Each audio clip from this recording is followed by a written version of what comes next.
थांबले असे आपल्या कार्यक्रमाचे प्रमुख मार्गदर्शक प्राध्यापक रमेशजी मकासरे साहेब यांचं या ठिकाणी लगेचच त्यांना मी विनंती करतो की आपण त्यांचा परिचय असा आहे की ते फुलेशाही आंबेडकर विचारधारांचे प्रचारक आहेत. त्याचप्रमाणे शिक्षक संघटना प्रेटान यांचे जर राज्यसभेचे सचिव राज्य महासचिव तर त्यांना मी विनंती करतो की आपण या ठिकाणी सगळ्यांना मार्गदर्शन करायचं.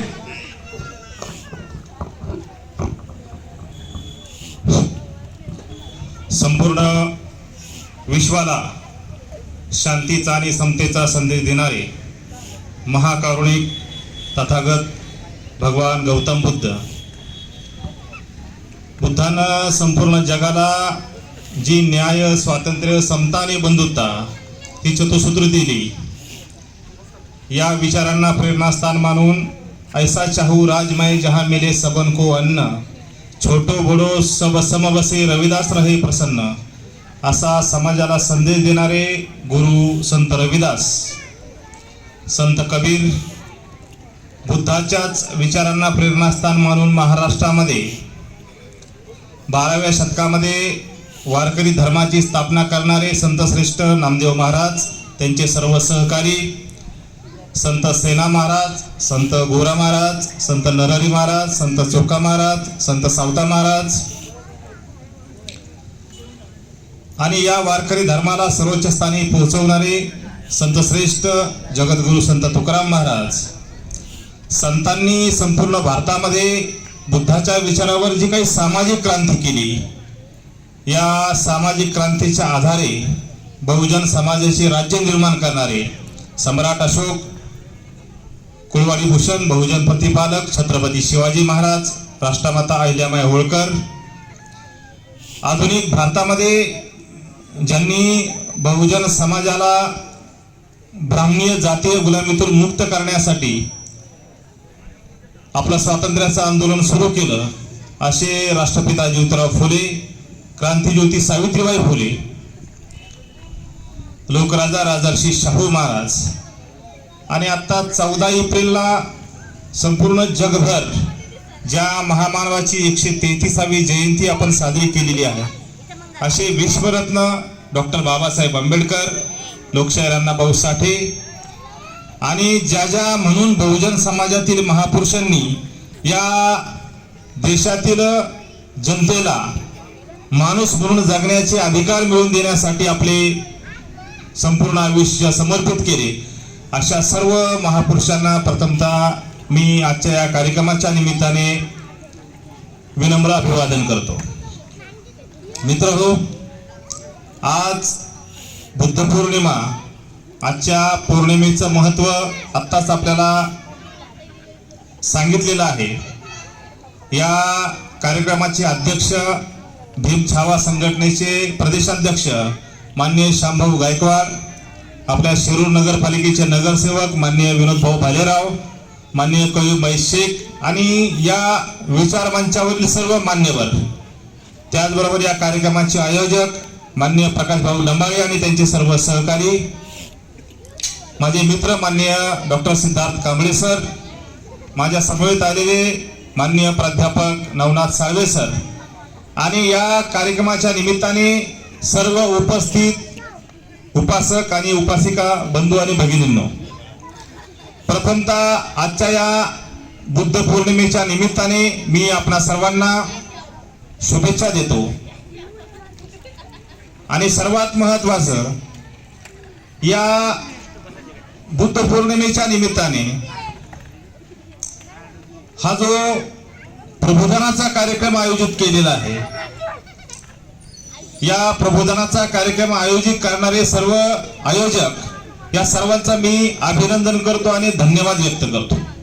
सर्वांनी आपण टाळ्या वाजवून त्यांचं अभिनंदन केलं पाहिजे, कारण बुद्ध धम्म आणि इतर धर्माचे पारंपरिक सण आणि बुद्ध धम्मामध्ये एखादा असलेला सण उत्सव यामध्ये निश्चित एक फरक आहे. बुद्धाचा धम्म आणि इतर धर्म, धर्म आणि धम्म हे दोन वेगळे शब्द आहेत. धम्म म्हणजे विचार. बुद्ध कोणी देव नव्हते, बुद्ध कोणी महात्मे नव्हते, बुद्ध आपल्यासारखेच माणूस होते. माणूस हा चांगल्या आणि वाईट विकाराने ग्रस्त असतो. माणसाच्या मनामध्ये चांगले विचार असतात, माणसाच्या मनामध्ये वाईट विचार असतात, आणि या चांगल्या आणि वाईट विचारांचा निरंतर संघर्ष माणसाच्या मनामध्ये चालू असतो. आणि बऱ्याच वेळा वाईट विचार चांगल्या विचारावर विजय मिळवतात आणि त्याच्यातून माणूस वाईट घडत चालतो. माणूस विविध विचाराच्या माध्यमातून त्याला मिळालेल्या जे काही प्रेरणास्थान आहेत त्यांच्या माध्यमातून त्याच्यामध्ये असणाऱ्या अविकारांना दूर करण्याचा प्रयत्न करतो, त्याच्यावर विजय मिळवण्याचा प्रयत्न करतो, आणि जो सर्वोच्च स्थानावर पोहोचतो तो प्रबुद्ध असतो. आणि आपल्या मनातील, आपल्या अंतर्मनातील सर्व दुर्गुणांवर मात करून सद्गुणांचा सर्वोच्च पातळीवर जर कोणी स्वतःला पोहोचवला असेल तर तो सिद्धार्थ गौतम बुद्ध आहे. आणि म्हणून बुद्धाने संपूर्ण विश्वाला जो जगण्याचा मार्ग दिला, दुःखमुक्तीचा मार्ग दिला, तो धम्म आहे. आणि आजच्या या पौर्णिमेच्या निमित्ताने हा धम्म बुद्ध आम्ही समजून घेतला पाहिजे, धम्म आम्ही समजून घेतला पाहिजे. आणि हा धम्म समजून घेण्यासाठी हा जो कार्यक्रम घेण्याचा त्यांनी जो काही नियोजन केलेला आहे, म्हणून आपण त्यांचं अभिनंदन केलेलं आहे.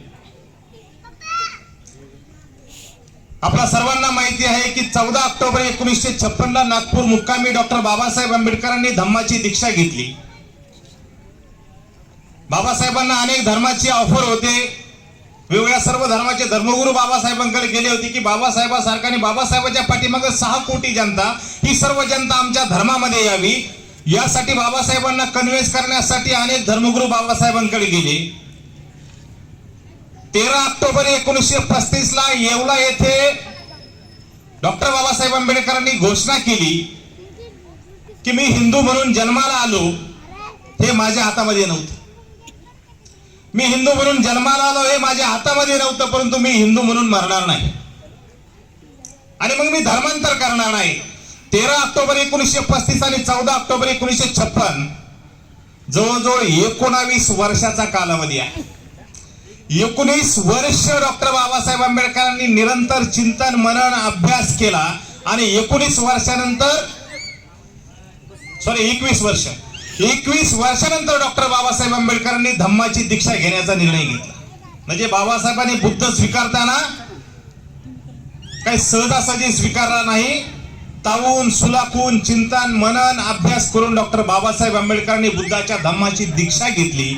आणि बुद्धाच्या धम्माची दीक्षा घेत असताना डॉक्टर बाबासाहेब आंबेडकरांनी 2 घोषणा केल्या. बाबासाहेबांनी बुद्ध धम्माची दीक्षा घेतल्यानंतर आज जवळजवळ 70 वर्ष आता 2026 ला पूर्ण होतील. 68 वर्ष धम्माची दीक्षा घेऊन झाली. या 68 वर्षाच्या धम्माची समीक्षा केल्यानंतर बाबासाहेबांनी 56 ला बुद्ध धम्माची दीक्षा ज्या उद्दिष्टासाठी घेतली होती, जी भूमिका बाबासाहेबांनी घेतली होती, ती भूमिका काय होती? बाबासाहेबांनी धम्माची दीक्षा घेत असताना आमच्यावर काही जबाबदारी टाकली आहे काय? ही जबाबदारी काय आहे? त्या जबाबदारीची ही समीक्षा आजच्या या पौर्णिमेच्या निमित्ताने आपण केली पाहिजे. आंबेडकरवादी कोण असतो? जय भीम जय भीम जय भीम म्हणणारा आंबेडकरवादी नसतो. बाबासाहेबांचा फोटो घरामध्ये लावणाराही आंबेडकरवादी नसतो. गळ्यामध्ये निळा पट्टा लावून निळा टिका लावणारा सुद्धा आंबेडकरवादी नसतो. आंबेडकरवादी कोण असतो? जो डॉक्टर बाबासाहेब आंबेडकरांच्या विचाराचा निरंतर सातत्याने प्रचार प्रसार करतो आणि बाबासाहेब आंबेडकरांचं अपूर्ण राहिलेलं स्वप्न पूर्ण करण्याचं काम करतो, तो खरा आंबेडकरवादी असतो. डॉक्टर बाबासाहेब आंबेडकर जिवंत असताना 1951 साली मुंबईमध्ये दादर मधल्या काही लोकांना बाबासाहेबांची त्यांच्या जिवंत असताना जयंती साजरी करायची होती. ते सर्वजण दिल्लीला भेटण्यासाठी बाबासाहेबांकडे गेले आणि बाबासाहेबांना सांगितलं की बाबासाहेब आम्हाला तुमची जयंती साजरी करायची आहे. बाबासाहेबांना व्यक्तिपूजा आवडत नव्हती. बाबासाहेबांनी जयंतीला विरोध केला. बाबासाहेब म्हणले तुम्ही तसा काही कार्यक्रम करू नका, मला व्यक्तिपूजा आवडत नाही, मी व्यक्तिपूजेच्या एकदम विरोधामध्ये आहे. तर त्या लोकांनी बाबासाहेबांची खूप विनवणी केली आणि सांगितलं एकदाच फक्त आम्हाला तुमची जयंती साजरी करू द्या, आम्ही तुमच्या जीवनावर एक अंक प्रकाशित करत आहोत नवयुग नावाचा, त्या अंकाच्या प्रकाशनाच्या कार्यक्रमाला तुम्ही मुंबईला या आणि समाजाला संदेश द्या. आणि मग बाबासाहेबांनी 17 ऑगस्ट 1952 दादर येथे सिद्धार्थ कॉलेजच्या प्रांगणामध्ये समाजाला संदेश दिला. त्या संदेशामध्ये बाबासाहेब म्हणतात, माझ्या नावाचा जय जयकार करण्यापेक्षा माझे अपूर्ण राहिलेले कार्य पूर्ण करा आणि त्यासाठी प्राणाची बाजी लावा.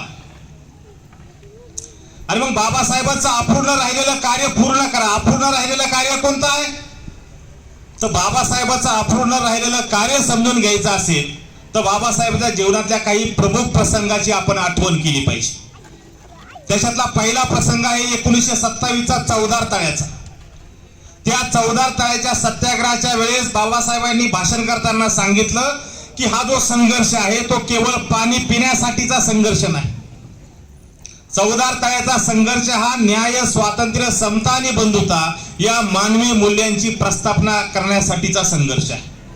आपल्यापैकी कोणी जर महाडला गेला असेल किंवा जाणार असेल तर त्या आजही त्या महाडला त्या ठिकाणी तो क्रांती स्तंभ बाबासाहेबांच्या आंदोलनाचा साक्षीदार आहे, ज्या स्तंभावर बाबासाहेबांच्या भाषणाचे अंश कोरलेले आहेत की हा संघर्ष पाणी पिण्याचा नसून न्याय, स्वातंत्र्य, समता आणि बंधुता या मानवी मूल्यांची प्रस्थापना करण्यासाठीचा संघर्ष आहे. ज्यावेळेस येवल्याला बाबासाहेबांनी धर्मांतराची घोषणा केली त्यावेळेसही बाबासाहेबांनी सांगितलं की हिंदू धर्मामध्ये न्याय, स्वातंत्र्य, समता आणि बंधुता या मानवी मूल्यांचा अभाव आहे.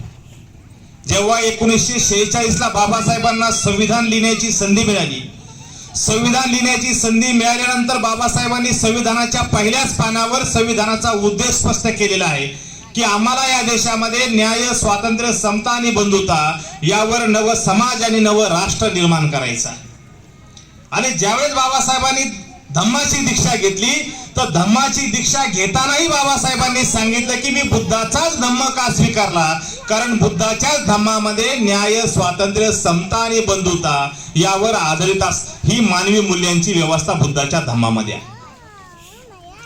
आणि म्हणून बाबासाहेब त्यांच्या जीवनातल्या प्रत्येक महत्वाच्या क्षणी आपल्या जीवनाचा उद्देश स्पष्ट करतात की मला या देशामध्ये जात आणि वर्णावर असणारा जो काही समाज आहे, भेदाभेदाने आणि विषमतेने ग्रसित असणारा जो काही समाज आहे, 6000 जातीच्या तुकड्यामध्ये विषमतामय असणारा जो काही समाज आहे, या समाजाला जोडून या समाजामध्ये स्वातंत्र्य, समता, बंधुता, न्याय या विचारांचा हा समाज मला बनवायचा आहे. सर्व समाज हा समतामय समाज मला बनवायचा आहे. सर्वांबरोबर समान न्याय झाला पाहिजे, सर्वांना सर्व क्षेत्रामध्ये स्वातंत्र्य असलं पाहिजे, सर्व लोक बंधुभावाने राहिले पाहिजे, असा समाज मला निर्माण करायचा आहे. आणि मग हा उद्देश बाबासाहेबांचा पूर्ण करण्यासाठी बाबासाहेब म्हणतात की माझे अधुरं राहिलेलं कार्य पूर्ण करा आणि त्यासाठी प्राणाची बाजी लावा. एका बाजूला बाबासाहेब आंबेडकर असं म्हणतात आणि दुसऱ्या बाजूला धम्माची दीक्षा घेताना बाबासाहेब म्हणतात की मला सारा भारत बौद्धमय करायचा आहे, मला सर्व भारत बौद्धमय करायचा आहे. आता सर्व भारत बौद्धमय करायचं म्हणजे नेमकं काय करायचं? सगळ्यांच्या रेकॉर्डवर नवबौद्ध जात लागली म्हणजे भारत बौद्धमय होईल का? नाही. सगळ्यांनी घरावर निळे झेंडे लावले म्हणजे भारत बौद्धमय होईल का? नाही. तर या देशामध्ये ज्या जाती आहेत त्या जाती नष्ट झाल्या पाहिजे आणि जाती विहीन समाज बनला पाहिजे, एक जिन्सी समाज बनला पाहिजे, जो समाज न्याय, स्वातंत्र्य, समता आणि बंधुभावाने एकमेकांसोबत वागेल. असा समाज ज्या दिवशी बनेल त्या दिवशी भारत बौद्धमय होईल. मग हा भारत बौद्धमय करण्यासाठी काय केलं पाहिजे? भारतीय संविधान लागू झालं पाहिजे. भारत बौद्धमय करण्यासाठी बाबासाहेबांच्या विचारांचा प्रचार प्रसार केला पाहिजे. आणि भारत बौद्धमय करण्यासाठी सगळ्यात महत्वाचं बाबासाहेबांनी आपल्याला जी काही दिशा आणि मार्ग सांगितलेला आहे तो दिशा आणि मार्ग समजून घेऊन बुद्धाच्या धम्माचा प्रचार प्रसार केला पाहिजे. बाबासाहेब म्हणतात की मला सारा भारत बौद्धमय करायचा आहे.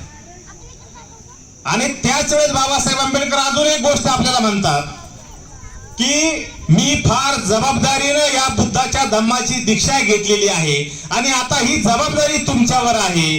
बुद्धाच्या धम्माचा प्रचार प्रसार करून त्याचा अनुसरण आपल्याला करायचं आहे. उद्या हा धम्म, या धम्माचं वाटोळं या लोकांनी केलं असा आरोप आमच्यावर येऊ नये, या जबाबदारीने आम्हाला धम्माचं आचरण करून धम्माच्या विचाराचा प्रचार प्रसार करायचा. आणि मग बाबासाहेबांचं जे काही अधुरं स्वप्न आहे भारत बौद्धमय करायचं. आता भारत बौद्धमय करायचं असेल तर काय केलं पाहिजे? भारत बौद्धमय करण्यासाठी अगोदर आम्हाला धम्म समजून घेतला पाहिजे. भारत बौद्धमय करण्यासाठी आम्हाला धम्म अगोदर माहीत असला पाहिजे. आणि धम्म समजून घेताना बुद्धाने जी काही सामाजिक क्रांती संपूर्ण भारतामध्ये केलेली आहे ती बुद्धाची सामाजिक क्रांती आम्ही समजून घेतली पाहिजे.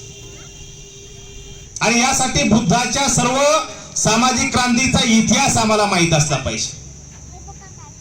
आज काय झालेलं आहे, आमचा धम्म म्हणजे आम्ही त्रिशरण, पंचशील, वंदना, मेणबत्ती, हार याच्या पलीकडे आम्ही धम्म समजून घेतला नाही.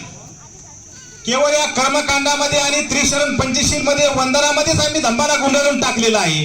याच्या पलीकडे जाऊन बुद्धाची सामाजिक क्रांती आम्ही समजून घेतली पाहिजे. जसा बाबासाहेब आंबेडकर म्हणतात की मला सारा भारत बौद्धमय करायचा. तुमच्यापैकी बऱ्याच लोकांना माहित असेल की 2000 वर्षापूर्वी सगळा भारत बौद्धमयच होता. ज्यावेळेस तालिबान, अफगाणिस्तानमध्ये तालिबानची राजवट होती, पाकिस्तानच्या पलीकडे अफगाणिस्तान नावाचा देश आहे, त्या अफगाणिस्तानमध्ये तालिबानची राजवट होती. त्या तालिबाननं त्या ठिकाणी बामियान या गावामध्ये असणाऱ्या बुद्धाच्या मूर्त्या जिलेटिन लावून तोडल्या. सांगायचा उद्देश काय की अफगाणिस्तानमध्ये बामियान पर्यंत बुद्धाच्या मूर्त्या होत्या.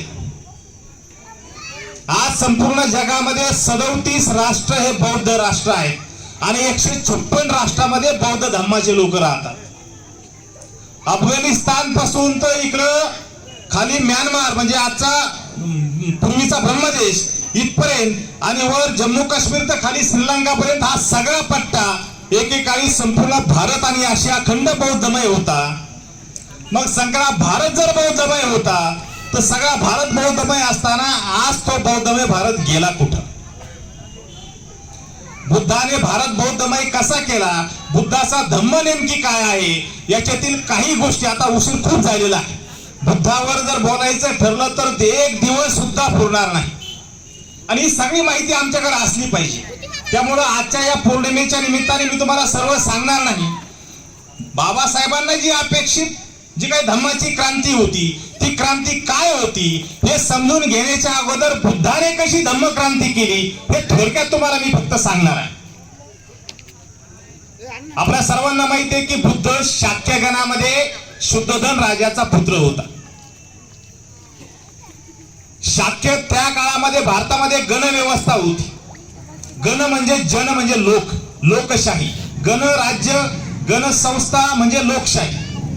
जशी आज भारतामध्ये लोकशाही आहे तशी बुद्धाच्या काळामध्ये सुद्धा लोकशाही होती. या देशामध्ये संपूर्ण भारतामध्ये गणप्रधान व्यवस्था होती, गणराज्य व्यवस्था होती, गणतंत्र व्यवस्था होती. या गणतंत्र व्यवस्थेला नष्ट करण्यासाठी विदेशातून ब्राह्मण भारतामध्ये आले आणि त्यांनी भारतामध्ये त्यांची वर्ण व्यवस्था भारतात लागू करण्याचा प्रयत्न केला. अगोदर ब्राह्मणांची वर्ण व्यवस्था काय आहे ते तुम्हाला थोडक्यात सांगतो. 4 वर्ण आहेत. या 4 वर्णामध्ये सगळ्यात वर ब्राह्मण आहेत. ब्राह्मणांना शिक्षण घेण्याचा अधिकार, देण्याचा अधिकार, त्याच्यानंतर शस्त्र धारण करण्याचा अधिकार, संपत्ती धारण करण्याचा अधिकार, सगळे अधिकार ब्राह्मणांना. 2 नंबर क्षत्रिय, क्षत्रियांना शस्त्र धारण करण्याचा अधिकार, शिक्षण घेण्याचा अधिकार, व्यापार करण्याचा अधिकार, पण शिक्षण देण्याचा अधिकार क्षत्रियांना नाही. 3रा वर्ण आहे वैश्य. वैश्यांना व्यापार करण्याचा अधिकार, शिक्षण घेण्याचा अधिकार, पण शस्त्र धारण करण्याचा अधिकार नाही आणि शिक्षण देण्याचा अधिकार नाही. आणि चौथा वर्ण आहे एक शूद्र. ब्राह्मणांनी या देशामध्ये आल्यानंतर पूर्वी त्यांचे 3च वर्ण होते. इथल्या लोकांना त्यांनी छळ आणि कपटाने पराभूत करून चौथ्या वर्णामध्ये टाकलं आणि त्यांना नाव दिलं शूद्र. शूद्राला शिक्षण घेण्याचा अधिकार नाही, शूद्राला संपत्ती धारण करण्याचा अधिकार नाही, शूद्राला शिक्षण घेण्याचा, संपत्ती धारण करण्याचा आणि शस्त्र धारण करण्याचा अधिकार नाही. शूद्राने फक्त वर्षात 3 वर्णांची सेवा करायची, अशी ही ब्राह्मणांची वर्ण व्यवस्था होती. याच्यामध्ये ब्राह्मण, क्षत्रिय, वैश्य यांची लोकसंख्या फक्त 15% आणि शूद्र 85%. अशी ही चातुर्वर्णाची व्यवस्था ब्राह्मणांनी या देशामध्ये निर्माण केली. ज्यावेळेस बुद्धाने धम्माची क्रांती सुरू केली, ती धम्माची क्रांती कशी सुरू केली आपल्या सर्वांना माहिती आहे की बुद्धाने राजवाड्याचा, राजवस्त्राचा, आपल्या सर्व वैभवाचा, आपल्या प्रिय पत्नीचा आणि सुंदर अशा मुलाचा त्याग करून परिवर्जा धारण केली. पण बुद्धाने परिवर्जा धारण केली म्हणजे बुद्धानं घरदार सोडलं आणि घरदार सोडून समाजासाठी संपूर्ण आयुष्य समर्पित करण्याचं ठरवलं. मग बुद्धानं समाजासाठी सगळं आयुष्य समर्पित करण्याचं ठरवण्यासाठी जे कारण घडलं ते काय कारण होतं? आपल्याला बऱ्याच ठिकाणी ब्राह्मणी इतिहासाच्या माध्यमातून खोटा प्रचार केला जातो की बुद्धाने एक वृद्ध मनुष्य पाहिला, बुद्धाने एक आजारी मनुष्य पाहिला, बुद्धानं प्रेत पाहिलं आणि हे सगळं दुःख पाहिल्यानंतर बुद्धानं घरदार सोडलं. मित्र, हे सगळं खोटं आहे. बुद्धानं यासाठी घरदार सोडलं नाही. मग बुद्धाने घरदार का सोडलं हे समजून घेणं फार गरजेचं आहे. तर बुद्धाची आई होती महामाया, जी कोलीय गणाची होती. त्या काळामध्ये गण होते. जसे आता महाराष्ट्र हे राज्य आहे, उत्तर प्रदेश एक राज्य आहे, कर्नाटक एक राज्य आहे, असे त्यावेळेस छोटी छोटी राज्य होती जी लोकशाहीवर आधारित होती. त्याच्यातलं एक राज्य होतं शाक्य आणि एक राज्य होतं कोलीय. या शाक्य आणि कोलीय हे शेजारी शेजारी राज्य होती.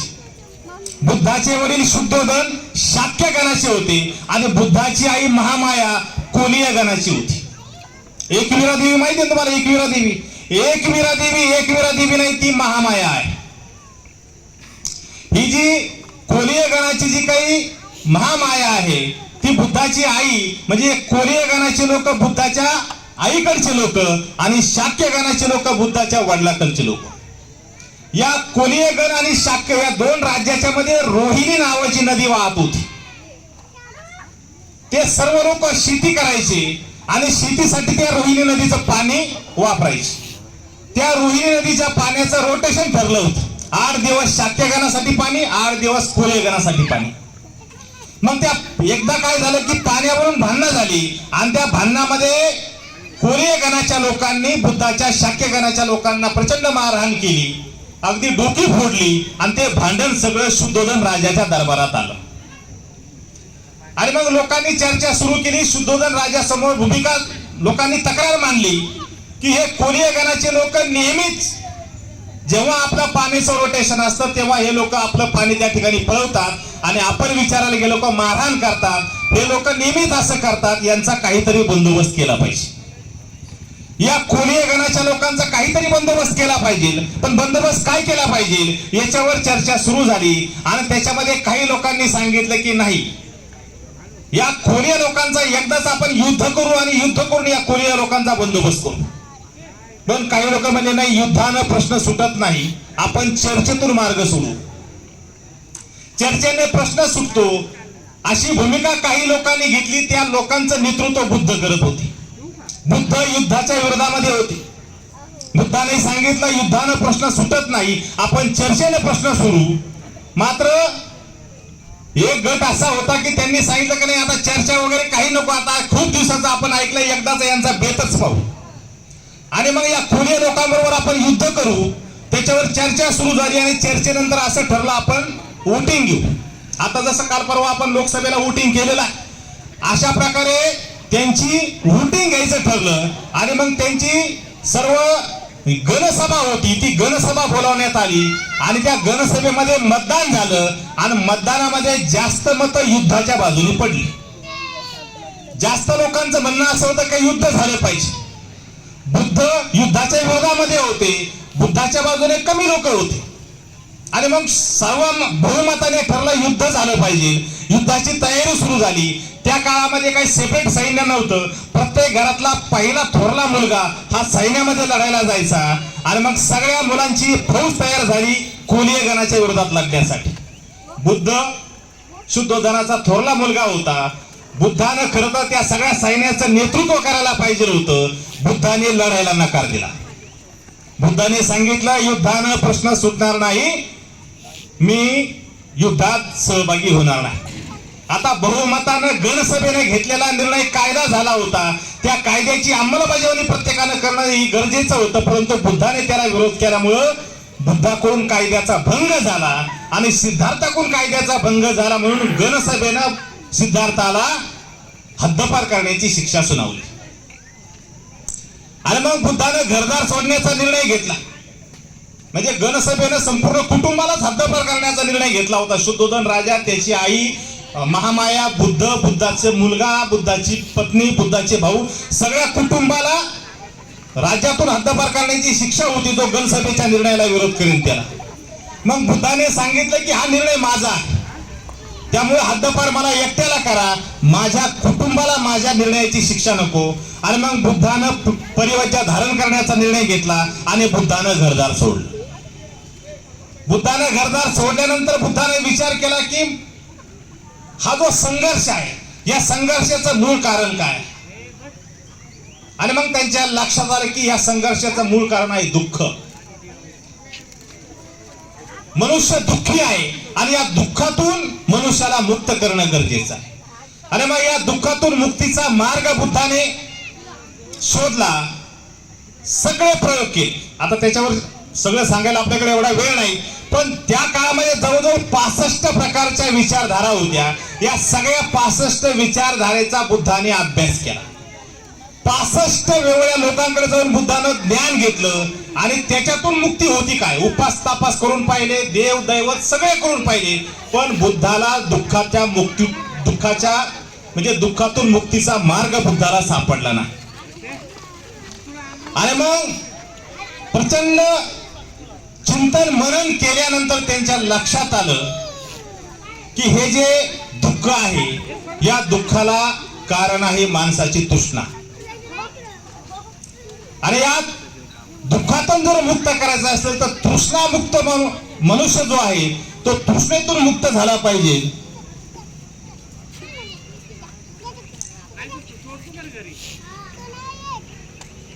तृष्णेतून मनुष्य मुक्त झाला पाहिजे. आता मी धम्म सांगण्यासाठी जवळजवळ 125 किलोमीटरहून आलेलो आहे. जे सांगण्यासाठी मी आलेलो आहे ते कमीत कमी तुम्हाला समजेल एवढं मी सांगितल्याशिवाय मी थांबणार नाही. कारण मी हे सांगण्यासाठी आलेलो आहे, मी काही तुम्हाला व्हिजिट करण्यासाठी इथं आलेलो नाहीये. जर तुम्हाला समजून घ्यायचं असेल तर मी पुढे प्रोसीड करतो.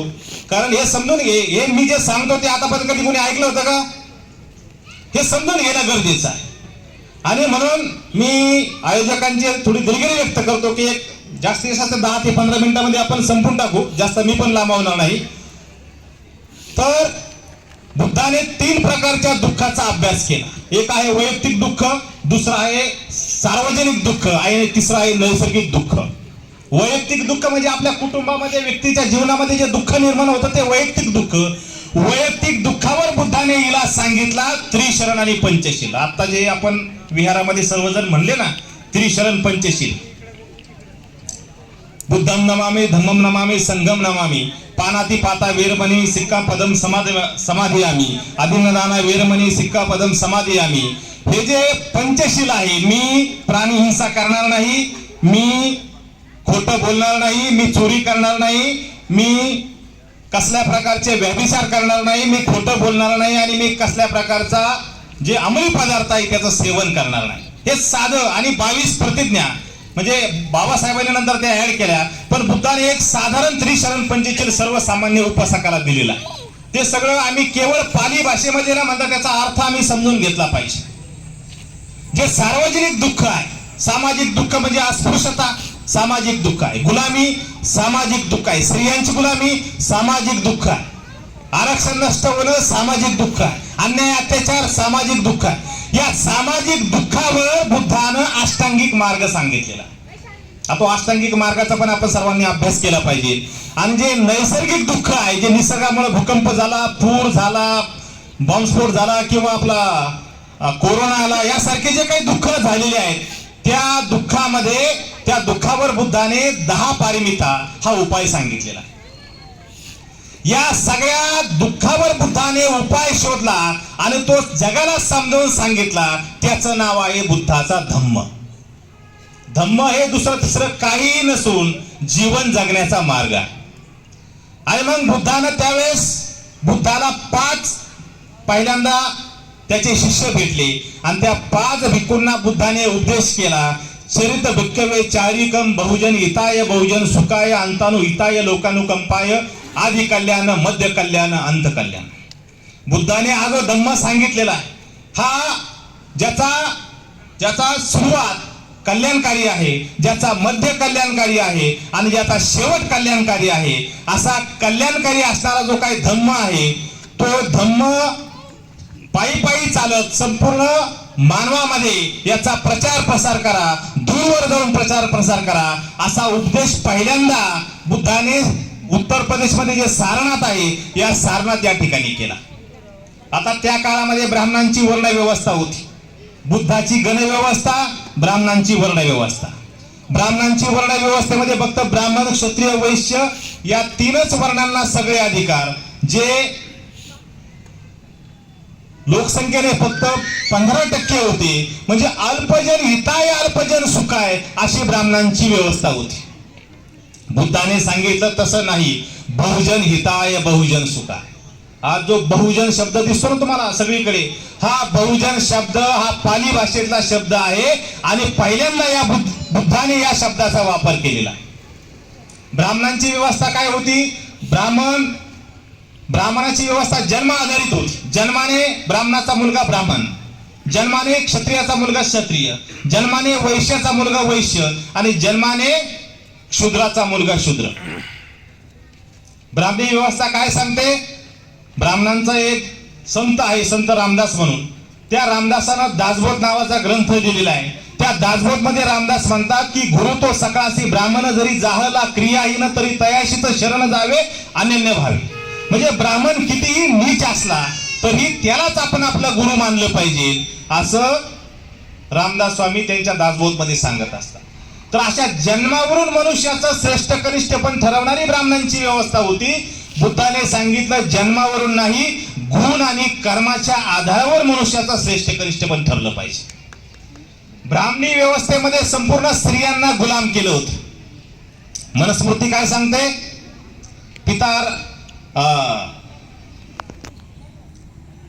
पिता रक्षते कौमार्य, भ्राता रक्षते यवने आणि पुत्र रक्षते वार्धक्य, न स्त्री स्वातंत्र्य महर्ती. म्हणजे लहानपणी स्त्री ही पित्याच्या अधीन असते, तरुणपणी स्त्री ही नवऱ्याच्या अधीन असते आणि म्हातारपणी स्त्री ही मुलाच्या अधीन असते. स्त्री तिच्या जीवनामध्ये कधीच स्वतंत्र नसते, असं मनुस्मृती सांगते. बुद्धाने सांगितलं जिच्या हाती पाळण्याची दोरी ती जगाला त्याचा उद्धार करी. आणि बुद्धाने भिक्खू संघ बनवताना पुरुषाबरोबर स्त्रियांना सुद्धा भिक्खुनी बनण्याचा निर्णय घेतला. म्हणजे पहिल्यांदा जगामध्ये स्त्री पुरुष समतेचा पुरस्कार जर कोणी केला असेल तर बुद्धाने केला होता. स्वतःची पत्नी तिलाही भिक्खू संघामध्ये घेतलं, मुलाला भिक्खू संघामध्ये घेतलं, सगळ्या कुटुंबाला भिक्खू संघामध्ये घेतलं. पुढे सम्राट अशोकानं स्वतःची मुलगी संघमित्राला श्रीलंकेत पाठवलं. तर अशा प्रकारे स्त्रीला सन्मान देणारी ही गणव्यवस्था होती. आणि ब्राह्मणांच्या वर्ण व्यवस्थेमध्ये तर्कावर बंदी होती. अमेरिकेमध्ये 400 वर्षापूर्वी एक कुणब्याचा मुलगा सफरचंदाच्या झाडाखाली बसला. जोराचा वारा आला आणि सफरचंद खाली पडले. खाली पडलेल्या सफरचंदाला त्या कुणब्याच्या पोरानं प्रश्न विचारला की बाबा रे, तू वरून खालीच का आला? झाडाचं फळ तुटलं आणि ते खालीच का म्हणून आलं? झाडाचं फळ तुटल्यानंतर ते आकाशात का गेलं नाही? पूर्वेकडे, पश्चिमेकडे, उत्तरेकडे, दक्षिणेकडे का गेलं नाही? झाडाचं फळ तुटल्यावर ते खालीच का आलं? असं त्या शेतकऱ्याच्या पोरानं त्या फळाला प्रश्न विचारला आणि जगाला गुरुत्वाकर्षण शक्तीचा शोध लागला. ते शेतकऱ्याचा पोरगा म्हणजे सर ॲझॅक न्यूटन. आता आपल्याकडे जर समजा 400 वर्षापूर्वी काय आता एखादा शेतकऱ्याचा पोरगा आपला झाडाखाली बसला आंब्याच्या, एखादा आंबा तुटला आणि खाली पडला, आपला पोरगा काय करील? खाऊन टाकेल. याचं कारण काय आहे? आपल्याला ब्राह्मणांच्या व्यवस्थेमध्ये ब्राह्मणांनी तर्कावर बंदी केलेली आहे. जो तर्क करतो तो धर्मद्रोही असतो. कृष्णानं करंगळीवर पर्वत उचलला, कस काय उचलला आपण विचारायचं नाही. समुद्रावर सेतू कसा बांधला, कस काय विचारला आपण विचारायचं नाही. जे लोक असं विचारतील ते धर्मद्रोही असतात. जे लोक ब्राह्मणांना प्रश्न विचारतात, जे लोक तर्क करतात ते धर्मद्रोही असतात. जे धर्मद्रोही असतात ते देशद्रोही असतात. जे धर्माला विरोध करतात ते देशद्रोही असतात. जे देशद्रोही असतात ते आतंकवादी असतात. ही ब्राह्मणांची आयडिओलॉजी आहे. म्हणून तर्काला त्यांनी काय केलं? तर्कावर बंदी केली. बुद्धाने तर्कालाच आपल्या आंदोलनाचा हत्यार मानलं. बुद्धाचा जर तुम्ही अजून अभ्यास केला, पुढच्या वेळेस तुम्ही संधी जर दिली तर बुद्ध कसे कन्व्हिन्स करायचे समोरच्याला, बुद्ध कधी सांगत नव्हते. बुद्ध समोरच्याला प्रश्न विचारायचे. ब्राह्मणांनी सांगितलं, ब्राह्मणांचे जे वेद आहे त्या वेदामध्ये ऋग्वेद नावाचा ग्रंथ आहे. त्या ऋग्वेदामध्ये ब्राह्मणांनी सांगितलं की ब्रह्माच्या मुखापासून ब्राह्मणांचा जन्म झालेला आहे. ब्रह्माच्या बाहूपासून क्षत्रियांचा जन्म झालेला आहे. ब्रह्माच्या मांड्यापासून वैश्याचा जन्म झालेला आहे. ब्रह्माच्या पायापासून शूद्रांचा जन्म झालेला आहे. मग बुद्धानं ब्राह्मणांना प्रश्न विचारला की जसं इकडं बहुजनाच्या घरामध्ये स्त्रिया बाळंत होऊन मुलांना जन्म देतात, तशाच प्रकारे तुम्ही तुमच्या मुलाला जन्म देतात का वेगळी पद्धत आहे? तर ब्राह्मणांनी सांगितलं की जसं क्षुद्रांच्या घरी स्त्रिया मुलांना जन्म देतात तसंच ब्राह्मणांच्या घरी सुद्धा स्त्रिया मुलांना जन्म देतात. मग बुद्धाने सांगितलं, जर जन्म देण्याची ब्राह्मणाची आणि क्षुद्रांची पद्धत जर सारखीच असेल तर तुम्ही जन्माने श्रेष्ठ कसे? बुद्ध हे तर्कावर आणि प्रश्न विचारून समोरच्याला कन्व्हिन्स करत होते. बुद्धानं तर्काला आपल्या आंदोलनाचा हत्यार मानलं. आणि ब्राह्मणांना जे काही खोटं सगळं ही व्यवस्था उभी केली होती, ब्राह्मणांच्या अगोदर अजून व्यवस्थेचा एक भाग म्हणजे ब्राह्मणांची व्यवस्था हिंसेवर आधारित होती. ते यज्ञामध्ये पशु गायींचे गुरांचे बळी द्यायचे. बुद्धानं अहिंसेचा पुरस्कार केला. बुद्धाने अहिंसेचा पुरस्कार का केला हेही समजून घेणं गरजेचं आहे. का त्या काळामध्ये सर्व लोक शेतकरी होते आणि पशुपालक होते. यांचे जनावरं ओढून यज्ञामध्ये मारले जात होते. त्याच्यामुळे हे सगळे शेतकरी पशुपालक लोक क्षुद्रातिशूद्र दुःखी होते. बुद्धानं या यज्ञ व्यवस्थेला जनावरांना यज्ञामध्ये मारायला विरोध केला आणि विरोध करून सांगितलं की अहिंसेचा पुरस्कार बुद्धाने केला. आणि त्यामुळे हे सगळे शेतकरी वगैरे लोक बुद्धाचे समर्थक बनले.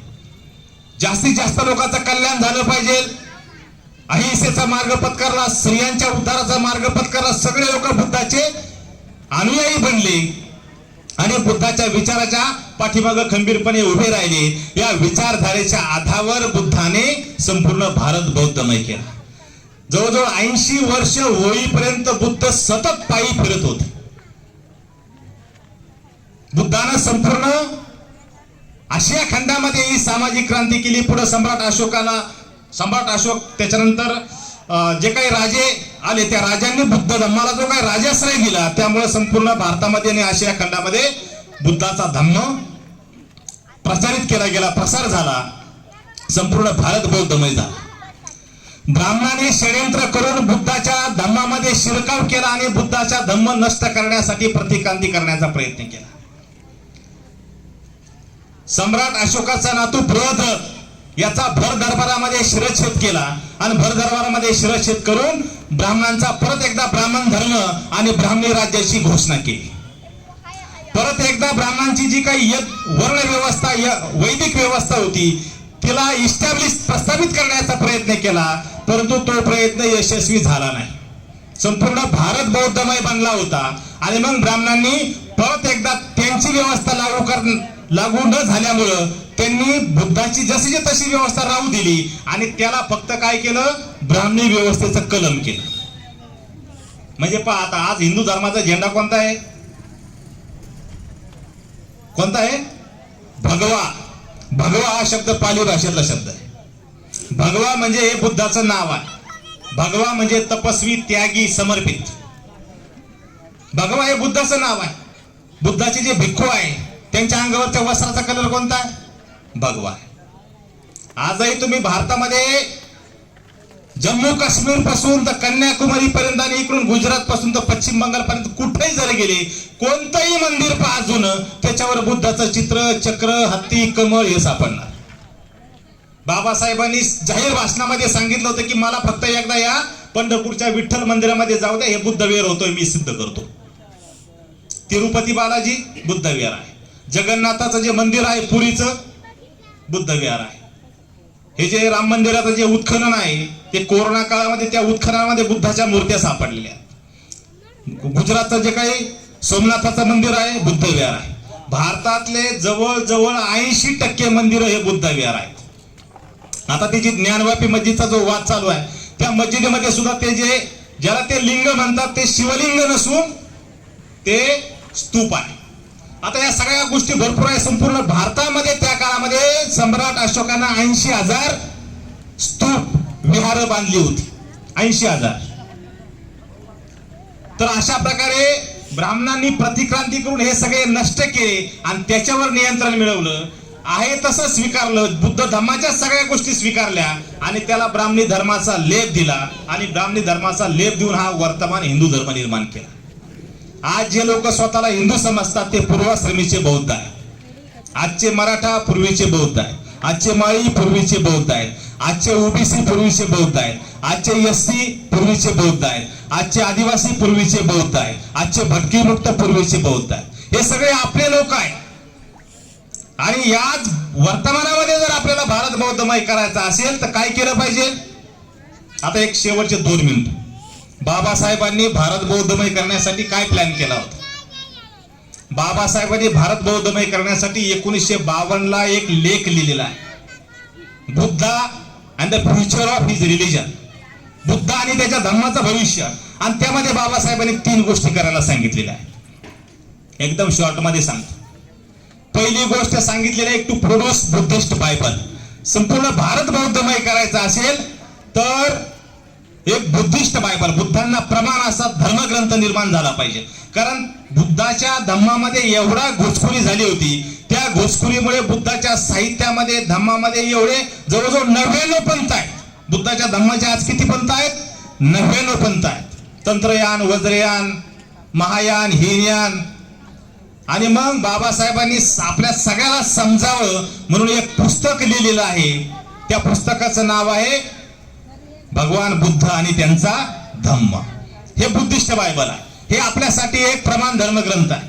दुसरं काम बाबासाहेबांनी सांगितलेलं आहे to make change aims and objective and structure of the bhikkhu sangha. भिक्खू संघ जो आहे त्या काळातला, त्या भिक्खू संघामध्ये बदल करणं आता तो तिथं चर्चेचा भाग नाही. फक्त एक सोपं सांगतो की बाबासाहेबांनी एक ऍडिशन केलेली आहे. ऍडिशन काय केलेली आहे की पूर्वी फक्त बुद्धाच्या धम्माचा प्रचार प्रसार करण्यासाठी भिक्खू संघालाच अधिकार होता. बाबासाहेबांनी श्रामणेर बौद्धाचार्य ही व्यवस्था आणली. ब्राह्मणांचा धर्म टिकण्याचं कारण जो गृहस्थ, लग्न झालेला जो गृहस्थ आहे तो सुद्धा धर्माचा प्रचार प्रसार करतो. बुद्धाच्या धर्मामध्ये फक्त भिक्खूलाच अधिकार होता, भंतेजींना अधिकार होता.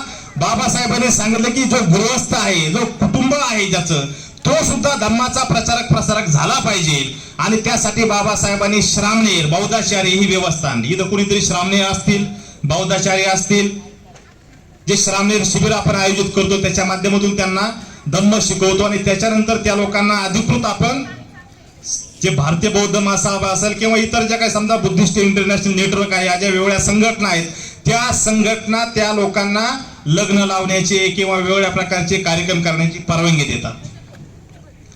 बाबासाहेबांना हे जे बौद्ध धर्माचार्य किंवा जे श्रामणेर आहेत ते काय फक्त विधी करण्यासाठी, लग्नविधी किंवा साक्षगंध किंवा गृहप्रवेश याच्यासाठी बाबासाहेबांना तयार करायचे नव्हते.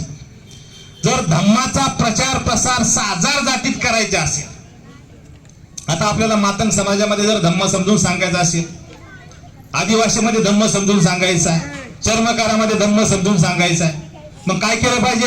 त्यासाठी त्यांच्या घरामध्ये गेलं पाहिजे, सुसंवाद साधला पाहिजे, त्यांना बुद्धाचा धम्म समजून सांगितला पाहिजे. पहिल्याच बैठकीमध्ये गेल्यानंतर तो लगेच आपला ऐकाने त्रिशरण पंचशील होईल म्हणून असं होणार नाही. सगळ्यात अगोदर आपण त्यांच्या मनामध्ये आपल्याला एक स्थान निर्माण केलं पाहिजे.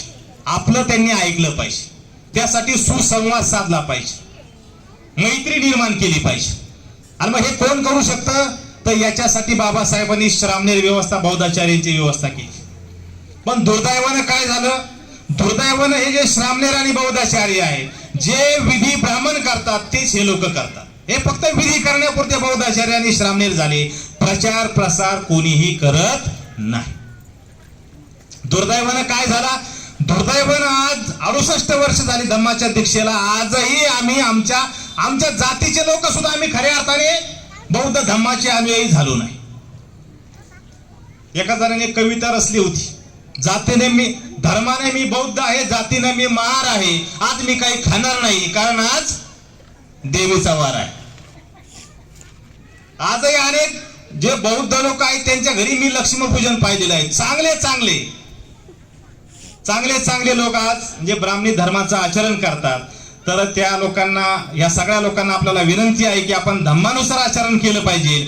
आणि केवळ धम्मानुसार आपण आचरण तर केलंच पाहिजे, आपल्या बरोबर आपण हा धम्म इतरही जातीमध्ये घेऊन गेलो पाहिजे.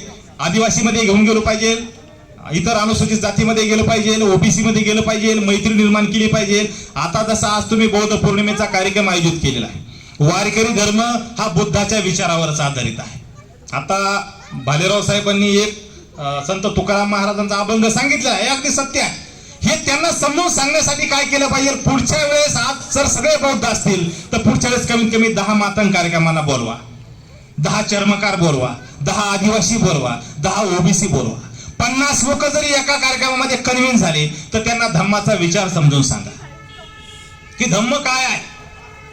धम्म ही जगातली सर्वोत्कृष्ट विचारधारा आहे. जगामध्ये आईन्स्टाईन जगातला सर्वात हुशार शास्त्रज्ञ, त्याचा गुरु बुद्ध होता. जगातला सगळ्यात मोठा सामाजिक क्रांतिकारक कार्ल मार्क्स, त्याचा गुरु बुद्ध होता. बुद्ध शास्त्रज्ञ होते. आज सगळे जे काही विज्ञानाचे शोध आहेत ते बुद्धाच्या विचारावर लागलेले आहेत. बुद्ध सामाजिक क्रांतीचे प्रणेते पण होते. भारतामध्ये जी मोठी सामाजिक क्रांती झालेली आहे तिचे प्रणेते बुद्ध आहेत. म्हणून बुद्धाला केवळ एक देवासारखं किंवा एक महान आत्मा बनवू नका. बुद्धाला प्रेरणास्थान म्हणून वर्तमानामध्ये बुद्धाने त्या काळामध्ये लोकांचे प्रश्न घेतले आणि लोकांचे प्रश्न घेऊन त्यांना विरोध केला. आज वर्तमानामध्ये जर आम्हाला एससी एसटी ओबीसींना बुद्ध बनवायचं असेल तर त्यांचे प्रश्न आम्ही हाती घेतले पाहिजे. आदिवासींचे प्रश्न आम्ही हाती घेऊन काम केलं पाहिजे, तरच आदिवासींच्या घरामध्ये आम्हाला प्रवेश मिळेल. मातंग समाजाचे प्रश्न घेऊन आम्ही काम केलं तर त्यांच्या घरामध्ये आम्हाला प्रवेश मिळेल, ते आमचा धम्म ऐकतील. ओबीसीचे प्रश्न घेऊन आम्ही काम केलं पाहिजे. हे प्रश्न घेऊन जर आम्ही काम केलं तर ते आमचा धम्म ऐकतील आणि बुद्धाच्या विचाराचे फॉलोअर बनतील. आणि म्हणून आजच्या या कार्यक्रमाच्या निमित्ताने जास्त न सांगता मी आपल्याला एवढंच सांगेन की धम्म समजावून घ्या आणि तो केवळ व्यक्तिगत पातळीवर तर आचरणात आणलाच पाहिजे. पण केवळ आज बौद्ध पौर्णिमेच्या निमित्ताने एकच दिवस बौद्ध होण्याऐवजी वर्षभर 365 दिवस रोज कोणाला ना कोणाला हा बुद्धाचा विचार सांगा आणि इतर जातीच्या लोकांमध्ये आणि आपल्या लोकांमध्ये जास्तीत जास्त धम्माचा प्रचार प्रसार करा, अशी आपल्या या ठिकाणी मी आव्हान करतो. या ठिकाणी मला बोलवलं, सर्वांनी शांतपणे ऐकलं, त्याबद्दल सर्वांचे धन्यवाद व्यक्त करतो आणि या ठिकाणी आजच्या विषयावर माझं मनोगत थांबवतो. जय भीम, नमो बुद्धाय, जय भारत.